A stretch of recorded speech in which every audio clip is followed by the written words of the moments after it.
आज हम आपके साथ बात करेंगे एक ऐसी फ़िल्म के बारे में जो कि प्रदर्शित हुई थी 2012 में और इस फ़िल्म में मशहूर और महान अदाकार इरफ़ान खान ने अहम भूमिका निभाई थी। ये फ़िल्म थी पान सिंह तोमर। इस फ़िल्म के लिए इरफ़ान खान को नेशनल अवार्ड तक मिल गया था। दरअसल फ़िल्म है ही इतनी खूबसूरत, यथार्थ पर आधारित इस फ़िल्म की खूबसूरती ये है कि ये फ़िल्म जो है सिस्टम के नाकामी को भी प्रकट करती है और कहीं न कहीं एक दुखांत को भी पेश करती है और फ़िल्म को देखकर आप ज़रूर सेंसिटिव हो जाएँगे और ज़रूर सोचेंगे इस बारे में कि हमारे सिस्टम ये में क्या ख़ामी है जिसके कारण जो है एक आम व्यक्ति को इतना बड़ा कदम उठाना पड़ सकता है।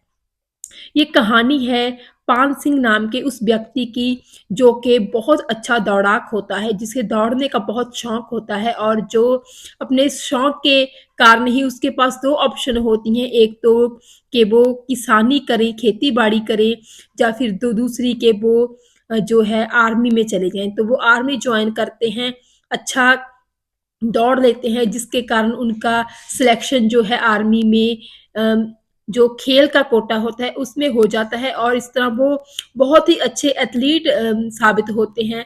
वो 3000 मीटर की रेस और 5000 मीटर की रेस में बहुत अच्छा दौड़ते हैं। स्टीप चेस रेस जो है उसमें भी उनका बहुत ही ज़्यादा एक रिकॉर्ड होता है और इस तरह वो उस दौरान अपनी आर्मी सर्विस के दौरान बहुत अच्छा खेलते हैं और अपने वतन के लिए 7 बार जो है नेशनल चैंपियन भी बनते हैं। इस तरह बहुत ही अच्छी उनकी जो है होती है पहचान होती है। यहाँ तक कि उनको जंग में नहीं भेजा जाता क्योंकि उनको कहा जाता है कि जो प्लेयर्स होते हैं, जो खिलाड़ी होते हैं, वो तो देश की धरोहर होते हैं। उनको जो है जंग में नहीं भेजा जा सकता। तो हालाँकि वो जाना चाहते होते हैं। लेकिन फ़िल्म की स्टोरी तब एक नया रंग ले लेती है जब पान सिंह सूबेदार के पद से रिटायर होकर अपने घर वापसी करते हैं और घर आकर उन्हें पता चलता है कि किस तरह उनके चचेरे भाइयों ने उनकी ज़मीन पर, उनकी फसलों पर कब्ज़ा कर लिया है।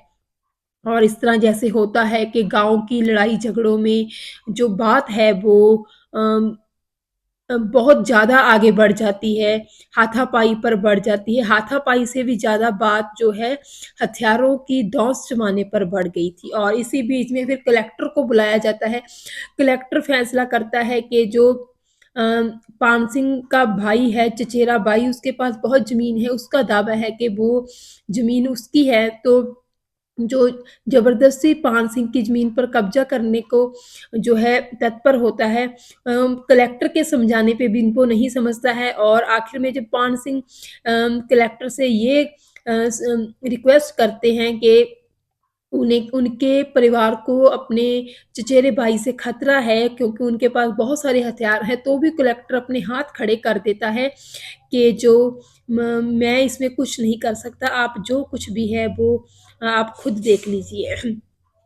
तो इस तरह पान सिंह तोमर के पास और कोई ज़रिया नहीं होता क्योंकि उनके परिवार वालों के साथ बहुत सारा अन्याय किया जाता है। बहुत उनके उनके बेटों को पीटा जाता है, उनकी माँ को जो है वो राइफ़ल से उनके पेट में राइफ़ल्स मारी जाती हैं, बहुत ज़्यादा उनको मार-पीट की जाती है। अंत में जब कोई रास्ता नहीं दिखता हालाँकि उससे पहले ये कदम उठाने से पहले, हथियार उठाने से पहले पान सिंह तोमर पुलिस वालों के पास जाते हैं, उनको अपने मेडल्स वग़ैरह दिखाते हैं कि देखिए इतनी ज़्यादा मैंने फ़ौज में सर्विस की है।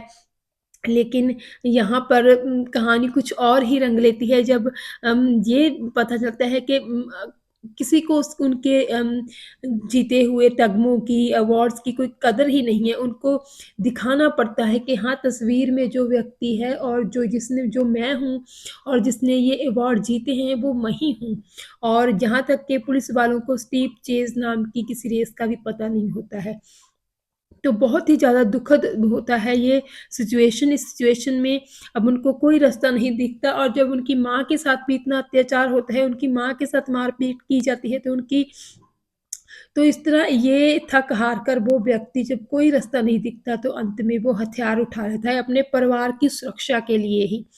तो इस तरह परिवार वाले उनके रिश्तेदार उनके साथ हो जाते हैं शामिल और जो है फिर जो एक पूरा गैंग बन जाता है उनका वो अपने बदला लेते हैं जो उनके साथ अत्याचार हुआ अपने चचेरे भाइयों के साथ बदला लेते हैं।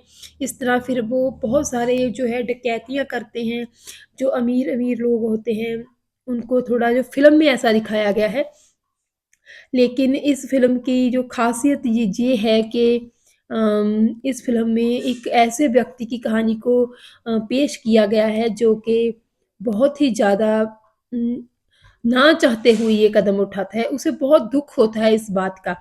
बहुत सारे डायलॉग्स हैं जो उस व्यक्ति की मानसिकता को प्रकट करते हैं फ़िल्म में। दरअसल फ़िल्म की कहानी तब चलती है, आगे बढ़ती है जब एक पत्रकार आता है जो कि पान सिंह तोमर की इंटरव्यू ले रहा होता है और वो पहला ही सवाल है जो पान सिंह तोमर को यही दागता है कि आप जो है डकैत कैसे बने? तो फिर पान सिंह तोमर कहते हैं कि बीहड़ में बागी होते हैं, डकैत मिलते हैं पार्लियामेंट में। ये डायलॉग बहुत ही ज़्यादा फ़ेमस भी हुआ था इस फ़िल्म का। बहुत ही ज़्यादा सेंसिटिव डायलॉग है। देखिए आप इसको फ़ील करके देखिए कितना ज़्यादा सेंसिटिव है। तो इस डायलॉग की ख़ासियत ये भी है कि ये डायलॉग जो है पान सिंह तोमर ने खुद ही बोला था। पान सिंह तोमर ने घर वालों को ही इस फ़िल्म के डायरेक्टर को ये डायलॉग सुनाया कि वो अक्सर ऐसी बातें करते थे। तो वही उनके बातों को, उनके विचारों को फ़िल्म के डायलॉग्स के रूप में जो है बरता गया, यूज़ किया गया। तो इसके बाद जब वो रेस के मैदान में होते हैं, उनके गुरु उनसे कहते हैं कि अगर तू 5000 दौड़ेगा, 5000 की रेस दौड़ेगा तो गुरुवीर हार जाएगा। तो वो कहना चाहते होते कि तुम ये रेस मत जीतो वरना उनका रिश्तेदार कोई हार जाएगा तो उनकी बेटी को बहुत मुश्किल होगी। तो वो कहते हैं कि बात जब गुरु की बेटी की है, अब तो चाहे आप अंगार पर भी दौड़ने को कहेंगे तो भी दौड़ेंगे। बहुत ही ज़्यादा खूबसूरत डायलॉग्स हैं फ़िल्म में। फिर जब वो बागी बन जाते हैं और फिर उनकी जो है उनकी ज़िंदगी के बारे में उनके जो है उन्होंने आर्मी में किया, उन्होंने प्लेयर्स के रूप में किया, वो पूरा जो है प्रोग्राम वग़ैरह प्रदर्शित होते हैं रेडियो पर। और तब पान सिंह तोमर का कोई साथी, गैंग का मेंबर ही वो सुन रहा होता है रेडियो में प्रोग्राम, तो पान सिंह से कहता है कि देखिए आपकी जो बातें हैं वो रेडियो पे आएगी। तो तभी पान सिंह तोमर पूरा खिंच जाते हैं और कहते हैं कि बंद करो इसे। जब मैं देश के लिए दौड़ा तो किसी ने ना पूछा, अब बागी बन गया हूँ तो सभी पूछ रहे हैं।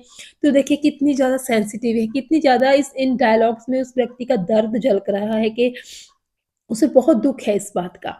लेकिन जो सिस्टम है वो उसके किसी काम नहीं आया और उसे जो एक देश का रक्षक होता है उसे एक जो है हथियार उठाने पड़े खुद के लिए, अपनी सुरक्षा के लिए और अपने लोगों की सुरक्षा के लिए। तो इस तरह बहुत ही ज़्यादा खूबसूरती से ये फ़िल्म बनाई गई है और इस फ़िल्म के डायरेक्टर तिग्मांशु धूलिया हैं। इस फ़िल्म का बजट 7 करोड़ था और फ़िल्म बहुत ही ज़्यादा खूबसूरती से बनाई गई थी। फ़िल्म के प्रोड्यूसर रोनी सक्रीवाला, अदिति आनंद और फ़िल्म के अगर कलाकारों की बात कर रही तो कलाकारों ने तो फ़िल्म में जान फूँक दी है। इरफ़ान खान तो किसी जान-पहचान के मोहताज है ही नहीं, उनके बारे में तो एक्टिंग के बारे में उनकी जितना भी कहा जाए उतना कम है। इरफ़ान खान के अलावा उनकी पत्नी का किरदार निभाया था अदाकारा माही गिल ने, नवाज़ुद्दीन सिद्दीकी का भी रोल अहम है। हालाँकि वो फ़िल्म में जो उनका रोल है वो गद्दारी कर जाते हैं एंड में पान सिंह तोमर के साथ, लेकिन बहुत खूबसूरत निभाया उन्होंने। ब्रिजेंद्र काला, राजेंद्र गुप्ता, विपिन शर्मा इत्यादि जो हैं कलाकार इस फ़िल्म में मौजूद हैं। तो इस तरह ये जो फ़िल्म है बहुत ही खूबसूरती के साथ बनाई गई है, यथार्थ के बहुत ही ज़्यादा नज़दीक है और इस फ़िल्म को देखकर एक बार नहीं बार-बार देखने को मन करता है ऐसी फ़िल्में।